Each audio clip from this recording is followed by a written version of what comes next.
to enterprise. William Wordsworth. Keep for the young the impassioned smile shed from thy countenance, as I see thee stand high on that chalky cliff of Britain's isle, a slender volume grasping in thy hand, perchance the pages that relate the various turns of Crusoe's fate. Ah, spare the exulting smile, and drop thy pointing finger bright as the first flash of beacon light.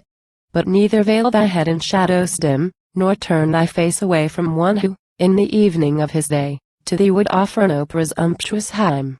I bold spirit, who art free to rove among the starry courts of Jove, and oft in splendor dost appear embodied to poetic eyes, while traversing this nether sphere, where mortals call thee Enterprise. Daughter of Hope, her favorite child, whom she to young ambition bore, when hunter's arrow first defiled the grove, and stained the turf with gore. Thee winged fancy took, and nursed on broad Euphrates' palmy shore, and where the mightier waters burst from caves of Indian mountains hoar. She wrapped thee in a panther's skin, and thou, thy favorite food to win, the flame-eyed eagle oft wouldst scare from her rock fortress in mid-air, with infant shout, and often sweep, paired with the ostrich, o'er the plain, or, tired with sport, would sink asleep upon the couchant lion's mane. With rolling years thy strength increased, and, far beyond thy native east, to thee, by varying titles known as variously thy power was shown, did incense-bearing altars rise, which caught the blaze of sacrifice, from suppliants panting for the skies.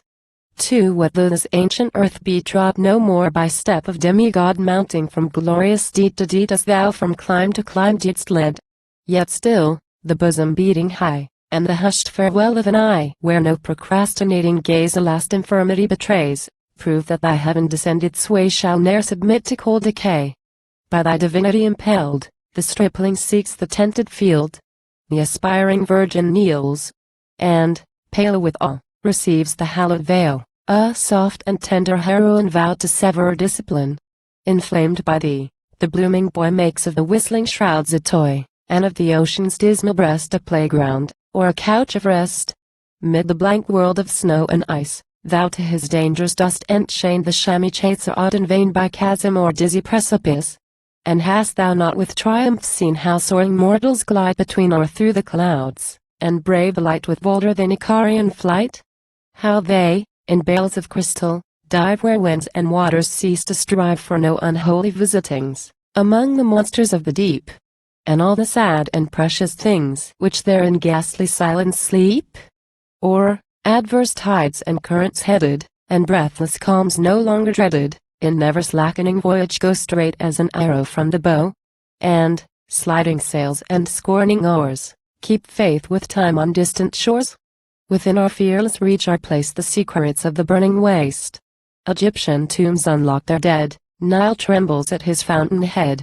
Thou speakest, and lo! the polar seas unbosom their last mysteries. But oh! what transports, what sublime reward, won from the world of mind, dost thou prepare for philosophic sage, or high-souled bard who, for thy service trains in lonely woods, hath fed on pageants floating through the air, or calentured in depth of limpid floods? No grieves, though doomed through silent night to bear the domination of his glorious themes, or struggle in the network of thy dreams. 3. If there be movements in the patriot's soul, from source still deeper, and of higher worth, 'tis thine the quickening impulse to control, and in due season send the mandate forth. Thy call a prostrate nation can restore, when but a single mind resolves to crouch no more. 4. Dread minister of wrath, who to their destined punishment dost urge the pharaohs of the earth, the men of hardened heart. Not unassisted by the flattering stars, thou strewest temptation o'er the path when they pumped apart with trampling horses and refulgent cars soon to be swallowed by the briny surge, or cast, for lingering death, on unknown strands, or caught amid a whirl of desert sands, an army now, and now a living hill that a brief while heaves with convulsive throes, then all is still. Or, to forget their madness and their woes, wrapped in a winding sheet of spotless snows, thee back flows the willing current of my song. If to provoke such doom the impious air, why should it daunt a blameless prayer? Bold goddess, range our youth among, nor let thy genuine impulse fail to beat in hearts no longer young. Still may a veteran few have pride in thoughts whose sternness makes them sweet, in fixed resolves by reason justified, that to their object cleave like sleet whitening a pine tree's northern side, when fields are naked far and wide, and withered leaves, from earth's cold breast upcaught in whirlwinds, nowhere can find rest. 6. But, if such homage thou disdain as doth with mellowing years agree, one rarely absent from thy train more humble favors may obtain for thy contented votary. She, who incites the frolic lambs in presence of their heedless dams, and to the solitary fawn vouchsafes her lessons, bounteous nymph that wakes the breeze, the sparkling lymph doth hurry to the lawn.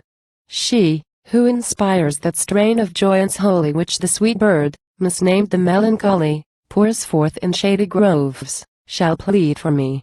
And vernal mornings opening bright with views of undefined delight, and cheerful songs, and suns that shine on busy days, with thankful nights, be mine.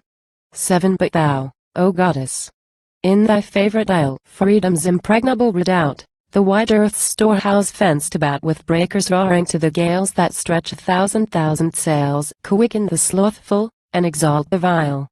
Thy impulse is the life of fame. Glad hope would almost cease to be if torn from thy society. And love, when worthiest of his name, is proud to walk the earth with thee.